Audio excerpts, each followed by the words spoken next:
그는 냉철하고 무자비하고 강합니다.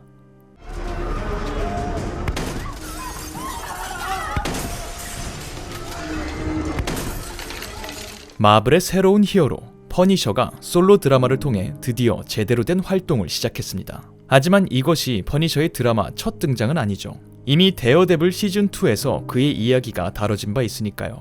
그래서 준비했습니다. 분명히 단독 드라마에서 한 번 더 다뤄지겠지만 그래도 궁금하실 분들을 위한 솔로 드라마가 나오기 전까지 퍼니셔의 이야기 바로 시작합니다.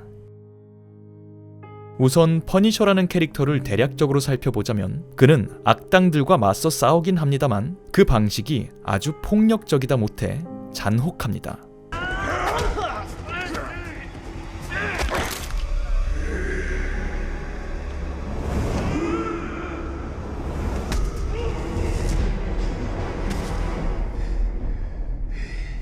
미군 특수부대 출신이자 백발백중의 사격 실력을 자랑했던 저격수 출신으로 선량한 사람은 절대 다치게 하지 않지만 본인이 생각하기에 살 가치가 없는 악당들은 문자 그대로 살지 못하게 합니다. 한 번 퍼니셔의 타겟이 되면 10명이든 20명이든 도망갈 길은 없습니다.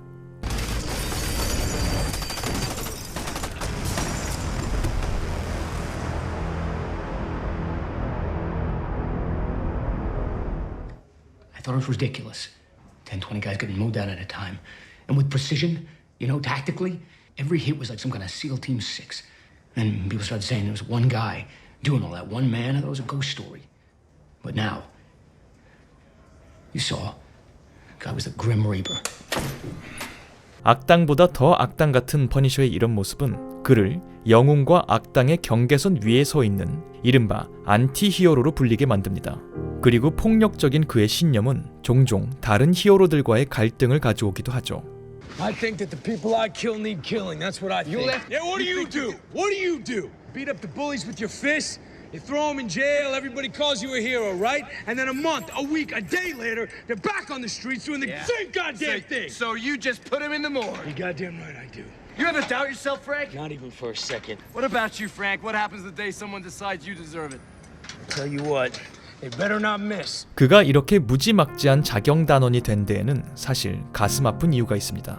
퍼니셔, 그러니까 프랭크 캐슬이 가족들과 함께 공원에 놀러갔던 어느 날 가족들이 회전 목마를 타고 있는 동안 지역 갱단들이 공원에서 갑자기 총격전을 벌이며 서로 싸우기 시작했고 프랭크의 가족들은 그 소동 속에서 무기력하게 목숨을 잃고 말았습니다.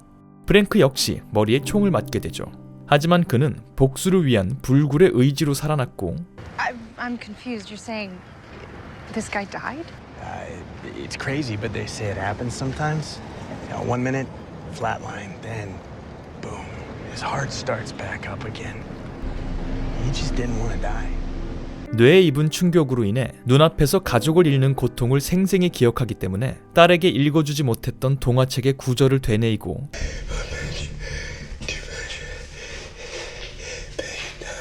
자신이 해야 할 일을 기억하면서 가족의 복수와 도시 정화 작업을 진행하고 있었던 거죠. 복수심에 불타서 폭주하는 프랭크의 이런 모습은 같은 도시에서 활동하는 데어데블과의 충돌을 불가피하게 만들었습니다. 전통적인 영웅이 아니라는 점에서 둘은 같은 길을 걷는 듯 하지만 악당을 직접 처단하느냐 아니면 법의 심판대에 서게 하느냐를 두고 완벽하게 다른 길을 걷는 둘은 여러 번의 대결과 논쟁을 통해 조금씩 서로에 대해서 이해하게 됩니다. 데어데블, 그러니까 맷 머독은 프랭크의 본심을 옹호하기도 하고요. His methodology is clearly wrong, but in his own kind of way, he was trying to do something noble. Do you hear yourself? Yeah, he wanted justice, Foggy, like us. 프랭크는 위험한 싸움을 벌이는 데어데블을 조용히 지원하기도 합니다.